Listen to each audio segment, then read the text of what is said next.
विद्यार्थियों एवं दर्शकों, मैं हूं डॉक्टर शिवहर्ष सिंह और आज मैं आपके समक्ष इक्विटी एंड इक्वलिटी अर्थात साम्य और समानता विषय पर एक व्याख्यान लेकर प्रस्तुत हुआ हूं। इस व्याख्यान के दौरान मैं आपके समक्ष इक्विटी और इक्वलिटी का अर्थ स्पष्ट करूंगा। इक्विटी और इक्वलिटी के मध्य क्या अंतर है और दोनों में क्या अंतर संबंध है यह स्पष्ट करूंगा तथा इक्विटी और इक्वलिटी में से क्या अधिक वांछनीय है यह स्पष्ट करने का प्रयास करूंगा। Students and viewers, my self doctor Shivharsh Singh and today I have come before you with a lecture on equity and equality. During this lecture, I will explain to you the meaning of equity and equality, the difference between the two, and the interrelationship of equity and equality, as well as the desirability of equity or equality. Students and viewers, equity is the virtue of being just, even-handed and impartial, whereas equality is described as a state where everyone is at the same level. Equity न्यायोचित या न्याय संगत तथा निष्पक्ष होने का सद्गुण है, जबकि समानता वह अवस्था है जहाँ पर प्रत्येक व्यक्ति एक समान स्तर पर होता है। Equality equals quantity, whereas equity equals quality. Equality या समानता मात्रात्मक बराबरी उत्पन्न करती है, जबकि इक्विटी या साम्य गुणात्मक समानता पैदा करती है। Equity equals quality, whereas equality equals quantity. Equity या साम्य गुणात्मक समानता उत्पन्न करती है, जबकि इक्वलिटी या समानता मात्रात्मक बराबरी, मात्रात्मक समानता उत्पन्न करती है। Equity is means and equality is the end और आउटकम। इक्विटी साधन है और इक्वलिटी साध्य है, या यूँ कह सकते हैं कि इक्वलिटी इक्विटी का परिणाम है। इक्विटी और इक्वलिटी के मध्य, साम्य और समानता के मध्य साधन और साध्य का संबंध है। Equity refers to the just and fair provision of resources to all the individuals, whereas equality denotes the provision of equal resources to all the people. विद्यार्थियों एवं दर्शकों, इक्विटी सभी व्यक्तियों के लिए संसाधनों के न्यायोचित एवं निष्पक्ष वितरण की ओर संकेत करती है, जबकि समानता सभी लोगों के मध्य संसाधनों के समान या बराबर वितरण को दर्शाती है। Equity recognizes difference and attempts to counteract unequal individual opportunities, whereas equality recognizes sameness and treats everyone as equal. Equity भिन्नता को या अंतर को मान्यता देती है और व्यक्तियों की असमान अपॉर्चुनिटीज, व्यक्तियों के असमान अवसरों के प्रभाव को कम या खत्म करने का प्रयास करती है। Equity recognizes difference and attempts to counteract unequal individual opportunities. Equity या साम्य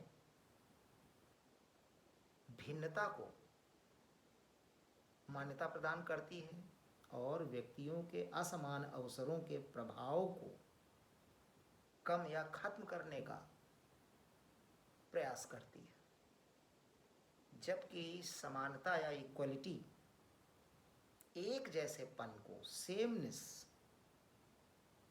को मान्यता देती है और सभी लोगों के साथ एक समान बराबर का बर्ताव करती है।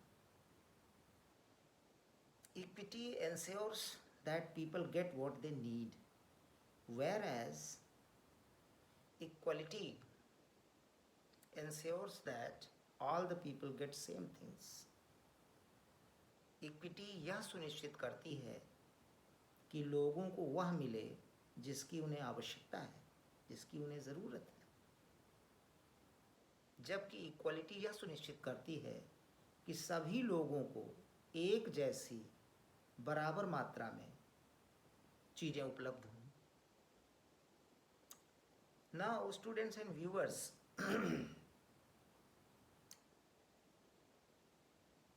I will try to explain the difference, the interrelationship, as well as the desirability or undesirability of equity and equality with the help of a few examples. The first example that I am going to take up is that of the distribution or serving of a cooked chicken by a chef to the family members at a dinner table. जो मैं पहला उदाहरण लेना चाहता हूँ वह यह है कि एक कुक या खानसामा शेफ एक पके हुए चिकन को, पका हुआ मुर्गा डिनर में एक परिवार के सभी सदस्यों को परोसने जा रहा है। If the chef follows the principle of equality, then he will divide the whole chicken into as many equal sized pieces as there are family members.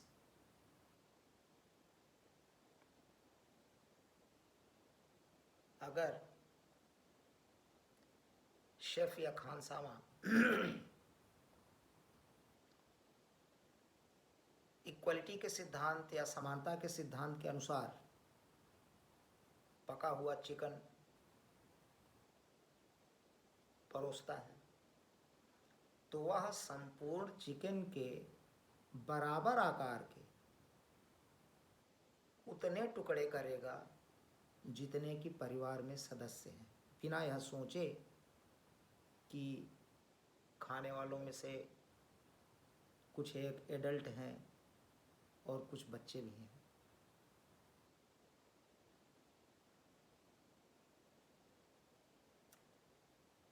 और वह चिकन के बराबर आकार के टुकड़ों को हर एक व्यक्ति को डिनर टेबल पर परोस देगा। बड़ों को और बच्चों को सबको चिकन के बराबर आकार के टुकड़े खाने के लिए प्राप्त होंगे। But if the chef follows the principle of equity, then he will serve larger or bigger pieces to the adults and smaller pieces to the children, considering their hunger and their stomach and their needs. यदि खानसामा equity का सिद्धांत अपनाता है तो वह परिवार के बड़े लोगों को, एडल्ट मेंबर्स को चिकन के बड़े पीसेज परोसेगा, बड़े टुकड़े परोसेगा, और बच्चों को चिकन के छोटे छोटे टुकड़े परोसेगा।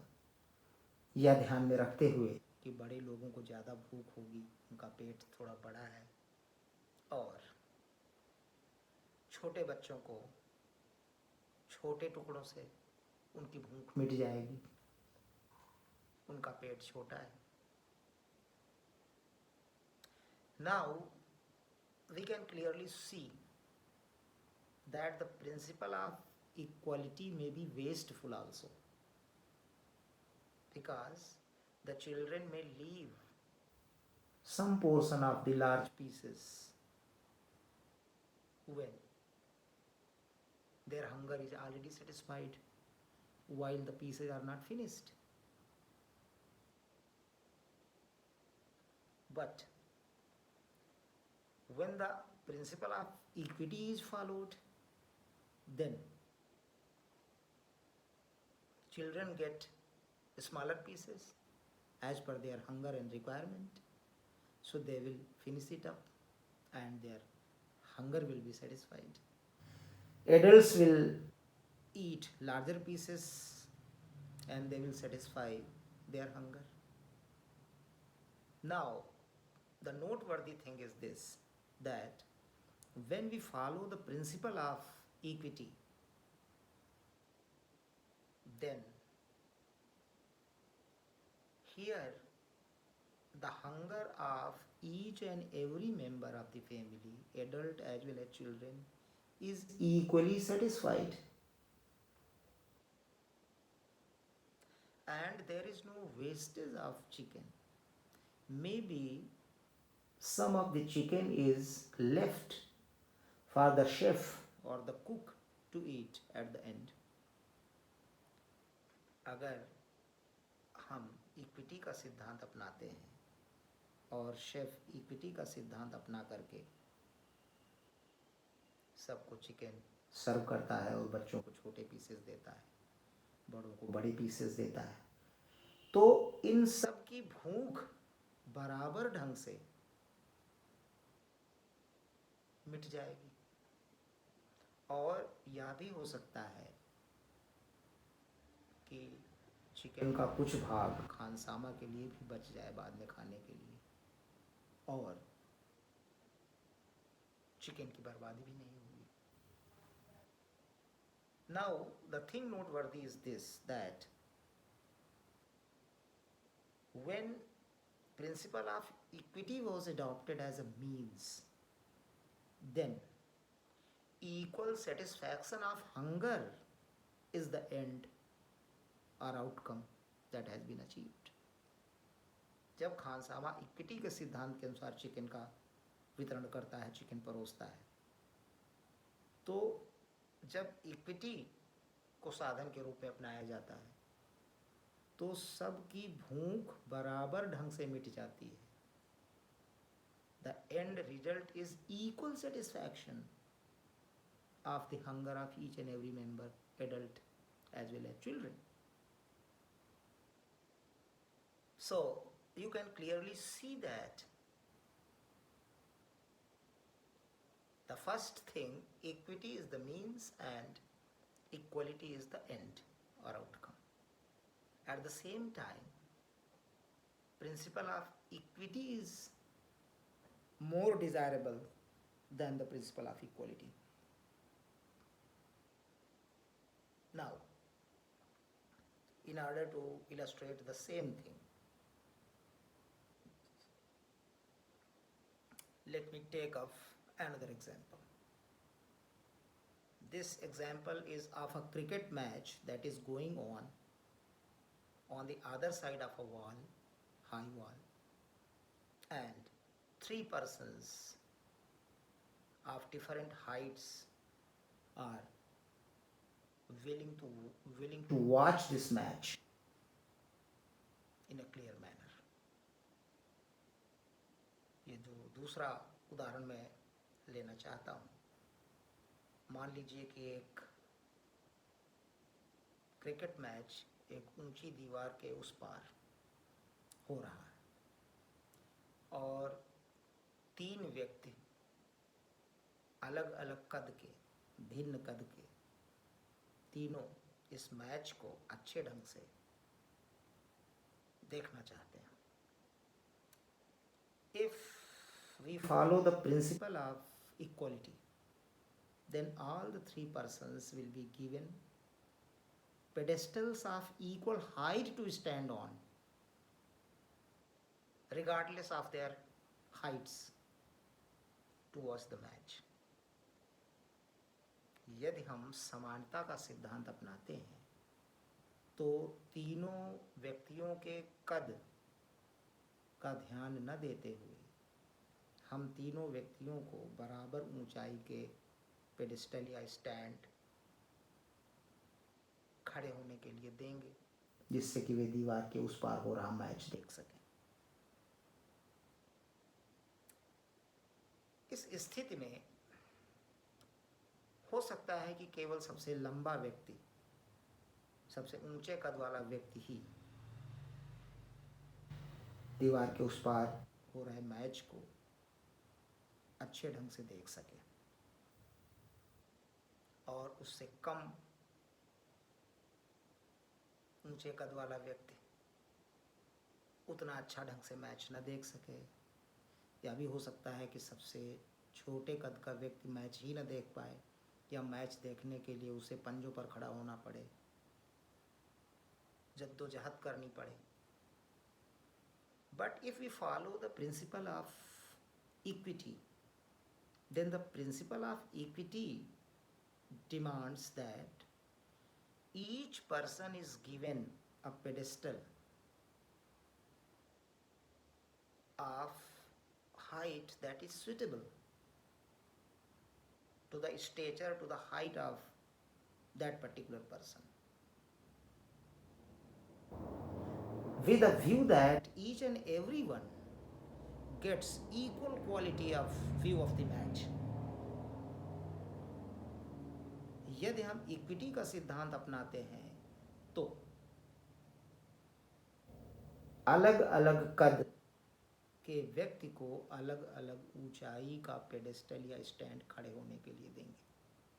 जो सबसे ऊंचे कद का व्यक्ति है उसको सबसे छोटे कद का सबसे छोटा पेडेस्टल ऊंचाई में खड़े होने के लिए देंगे, यह ध्यान में रखकर कि वह इतने ऊंचे पेडेस्टल से दीवार के उस पार हो रहा मैच अच्छे ढंग से देख सकेगा.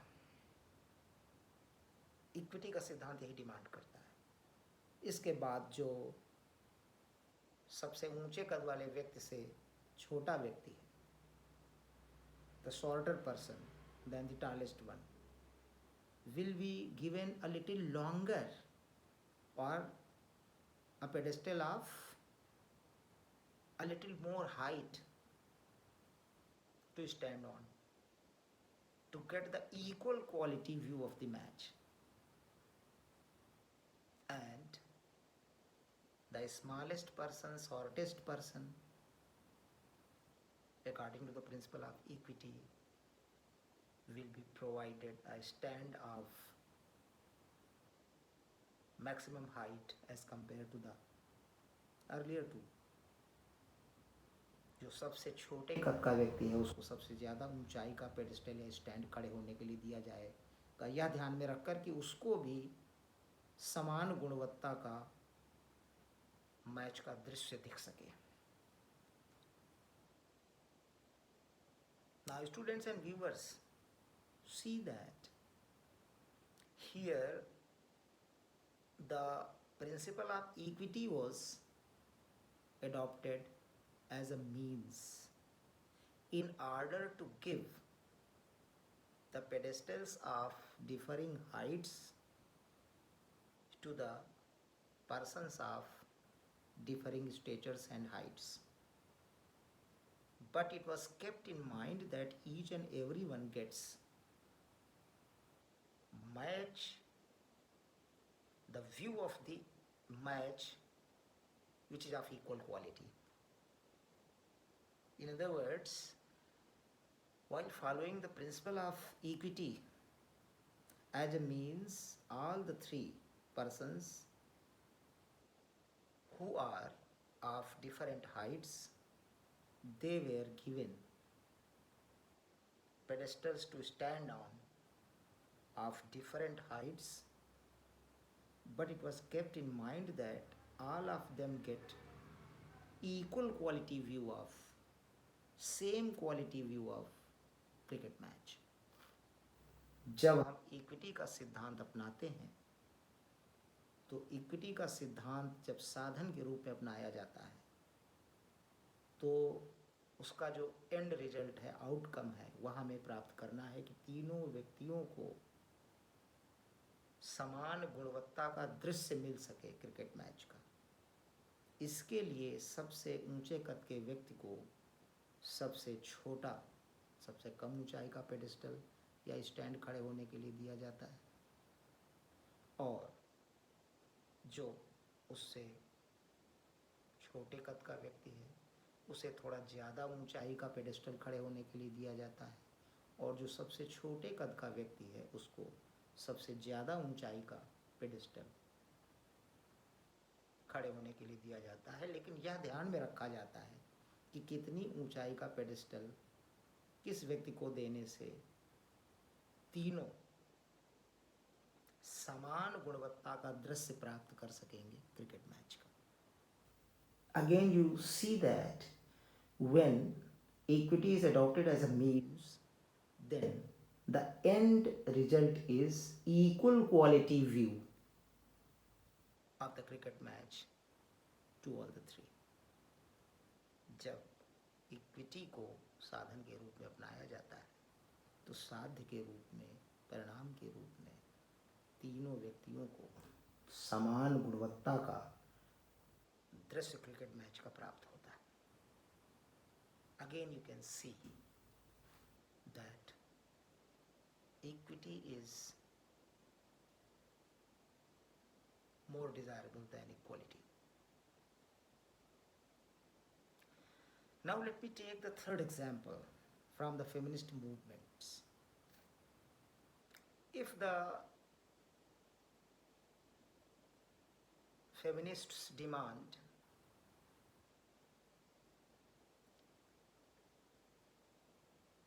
sameness for the women with men, then it will not be possible, because women are psychologically, physically different from men, and women are in different circumstances as compared to men. So, if they demand equality or sameness with the men, then simply it would be impossible for women to get sameness with the men, because women and men are different.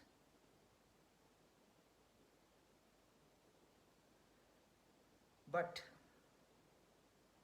if women demand equity in how the world treats them, then that would be a better and genuine demand, because then women will get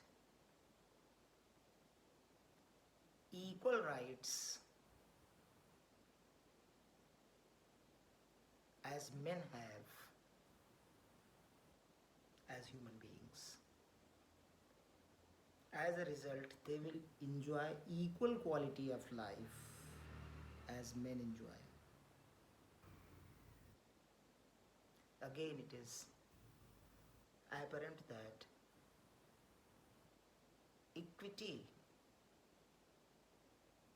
is a desirable demand for women.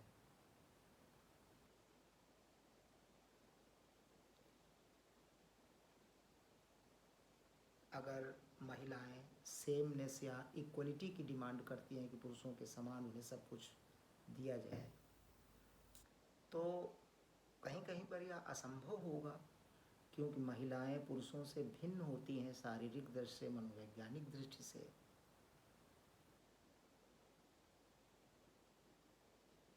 और equality इस भिन्नता को मान्यता देती नहीं है। वर्तमान समाज में पुरुषों और महिलाओं की परिस्थितियां भी भिन्न हैं, तो सेमनेस या इक्वलिटी की जो मांग है उसे पूरा करना असंभव होगा और वह महिलाओं के हित में भी नहीं होगी। परंतु यदि महिलाएं जिस तरीके से दुनिया उनके साथ बर्ताव करती है, इस बर्ताव में इक्विटी की मांग करें, तो यह ज़्यादा अच्छी और सच्ची और ज़्यादा लाभदायक मांग होगी, क्योंकि इस मांग के फलस्वरूप अगर यह मांग फुलफिल होती है इक्विटी की, तो महिलाओं को भी एक मनुष्य के रूप में पुरुषों के समान अधिकार मिलेंगे और पुरुषों के समान गुणवत्ता वाला जीवन वे भी जी सकेंगी, वे भी पुरुषों के समान गुणवत्ता वाले जीवन का निर्वाह कर सकेंगे। इसलिए फेमिनिस्ट मूवमेंट्स के जो लीडर्स हैं उन्हें महिलाओं के लिए इक्विटी की मांग करनी चाहिए, यह ज़्यादा वांछनीय है और महिलाओं के लिए अधिक लाभदायक है। Students and viewers, equity cannot be achieved through equality. Rather, equity can be achieved through the equitable treatment. If all the individuals are treated in an equitable manner, that is as per their circumstances. Moreover, equality works if the starting point of each and every individual is same. Equity को समानता के माध्यम से प्राप्त नहीं किया जा सकता। इक्विटी तब प्राप्त की जा सकती है जब व्यक्तियों को उनकी परिस्थितियों के अनुसार इस ढंग से ट्रीट किया जाए, उनके साथ ऐसा बर्ताव किया जाए कि एंड रिजल्ट सभी व्यक्तियों को एक जैसा मिले। और इक्वलिटी तभी काम करती है जब प्रत्येक व्यक्ति का प्रारंभ बिंदु एक जैसा हो, समान हो। Hence, students and viewers, after listening this lecture carefully, you can understand and appreciate the difference between equity and equality, the interrelationship of equity and equality, as well as the desirability of equity or equality. And after listening this lecture carefully, you can yourself judge what is more desirable, equity or equality. Thank you so much.